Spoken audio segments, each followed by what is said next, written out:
Жаратылыстың басталуы 31-ші тарау. Сол шамада Лабанның ұлдарының Жақып әкеміздің бар жиған тергенін емденіп алды. Ол өз байлығын әкеміздің мал-мүлкі арқылы жасады, деп наразыланып жүргені Жақыптың құлағына шалынды. Ол сондай-ақ Лабанның өзіне бұрынғыдай қарамайтынын да байқады.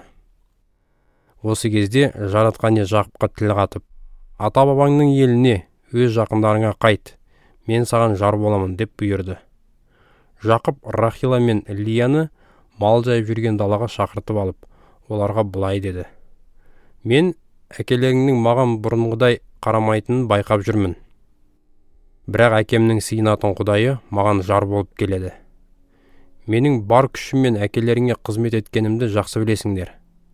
Бірақ сол кісіден көңілім қалды. Ол алатын ақымды 10 рет өзгертті. Алайда Құдай оның маған зиян келтіруіне жол бермеді. Әкелерің теңбіл мал сенікі болсын», деп еді.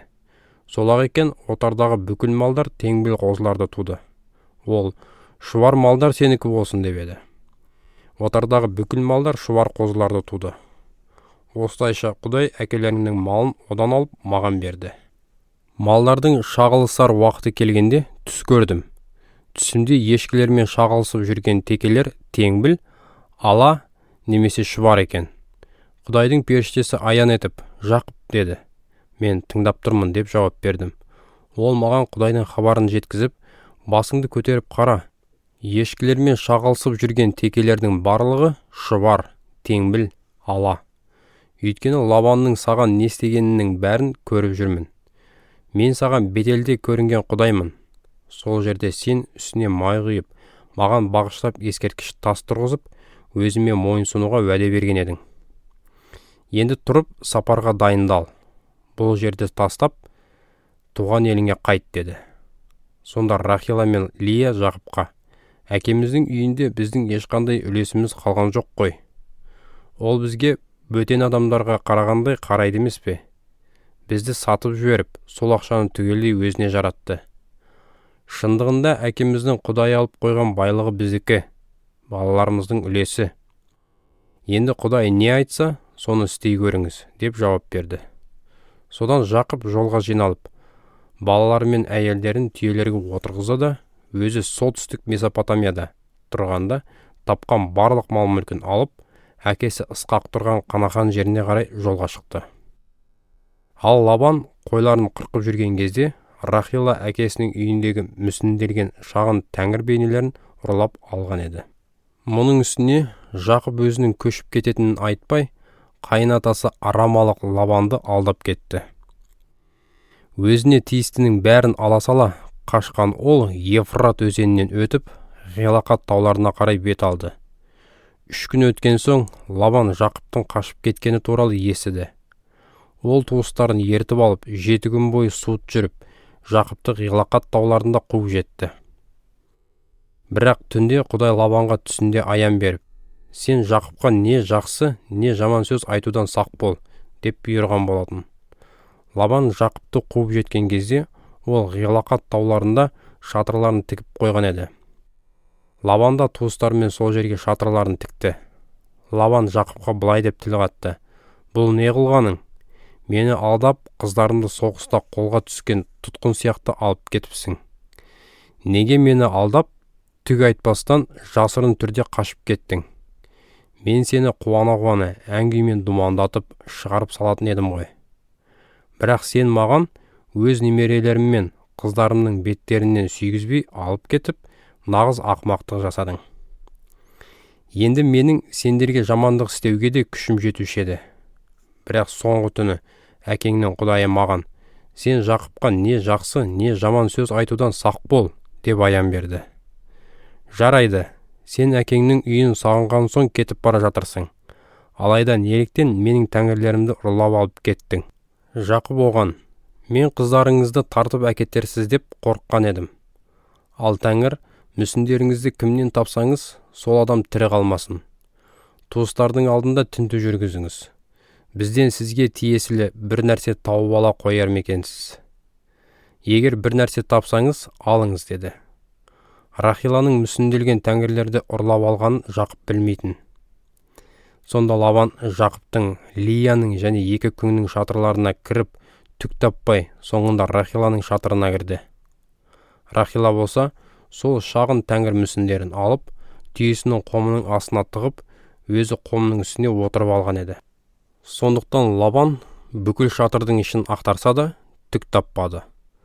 Рахила әкесіне сылтауратып: «Мырзам, ашулана көрмеңіз, мен алдыңызда тұра алмай отырмын. Қазір менің әйелдерге тән ауыратын кезеңім» деді. Содан Лабан қанша іздегенімен мүсіндерін таба алмады. Сонда Жақып ашуланып, Лабанмен айтысып былай деді: «Осылай қуып келетіндей мен не бүлдіріппін? Қандай күнәм бар? Сіз менің бүкіл үй ішімді тінтіп шықтыңыз. Сонда өзімдікі деген бір зат таптыңыз ба? Сондай зат тапсаңыз, оны өзіңіздің де, менің де туыстарымыздың алдында көрсетіңізші. Екеумізге төрелігін солар айтсын. Мен қасыңызда 20 жыл бойы болдым. Сіздің қой ешкілеріңіз ешқашан іш тастаған емес. Мен ешқашан бір тоқтыңызды да сойып жеп көрген емеспін.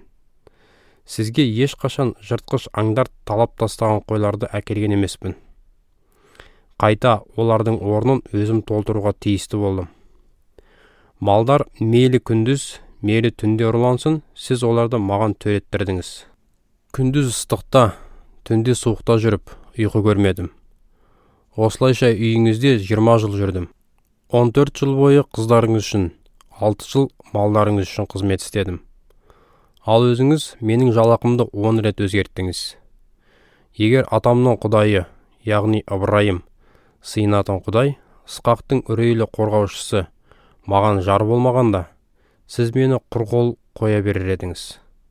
Бірақ құдай мүшкіл халіме, ауыр еңбегіме назар аударып, өткен түнде менің пайдама үкім кесті.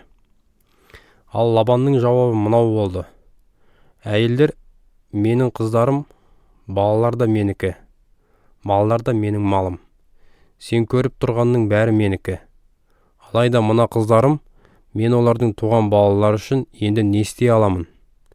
Кел, сен екеуміз арамызда айғақ ретінде жүретін келісім жасайық». Сонда Жақып бір үлкен тасты алып, ескерткіш ретінде орнатып, туыстарына: «Біраз тас жинаңдар» деді. Олар тастарды жинап, төбе етіп үйіп, соның басында отырып тамақ ішті. Лабан бұл төбені Егар Сахадута деп атады, ал Жақып оған Ғилақат деген ат берді. Лабан: «Бұл тас төбе бүгін екеуміздің арамыздағы айғақ» деді. Сондықтан ол Ғилақат, айғақ төбесі деп аталды. Ол төбенің Миспа, қарауыл мұнарасы деген аты да бар. Өйткені Лабан: «Біз бір-бірімізден көз жазып қалғанымызда, жаратқан ие үстімізден қарауыл болып тұрсын. Егер сен қыздарыма нашар қарап, олардың үстінен тағы әйел алсаң, екеуміздің арамызда ешқандай төреші тұрмаса да, айғақ ретінде Құдайдың тұратыны есіңде болсын» деген еді. Лабан Жақыпқа тағы былай деді: «Міне төбе, міне екеуміздің арамызда мен орнатқан тас ескерткіш. Арам оймен осы төбемен ескерткіштен әрі өтіп, не мен саған қарай бармаймын, не сен маған қарай келме. Соның куәсі ретінде мына тас төбе де, тас ескерткіш те тұратын болсын. Ыбырайым мен Нахор және олардың әкелері мойынсұнған Құдай екеуміздің арамызда төрелік етсін». Сонда Жақып әкесі Ысқақ, үрейлі қорғаушым деп сыйынған Құдайдың атымен ант берді. Содан кейін тау басында құрбандыққа қой сойып, туыстарын асқа шақырды. Олар тамақ ішіп, сол тауда түнеп шықты. Таңертең ерте Лабан орнынан тұрып, немерелері мен қыздарының беттерінен сүйіп, оларға батасын берді. Осылай ол өз мекеніне қайтып кетті.